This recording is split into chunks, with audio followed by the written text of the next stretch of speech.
Xerox DocuColor 5000 digital press. Replacing the drum cartridge. Switch off the power and disconnect the power cord. Open the IoT front doors. Open the IBT drawer and drum cartridge module handles. Then pull the drum cartridge drawer out of the machine.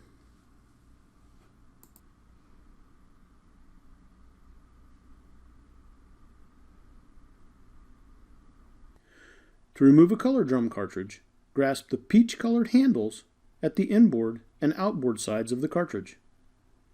Pull straight up and remove the cartridge. To replace the cartridge, reverse the procedure.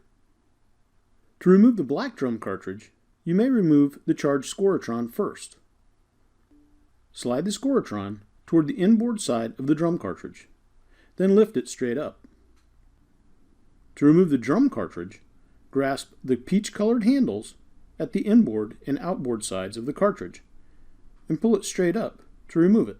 To replace it, reverse the procedure. To replace the charged Scoratron, align the locating pins on the inboard side of the drum cartridge with the holes in the Scoratron assembly. Then slide the Scoratron toward the outboard side of the drum cartridge.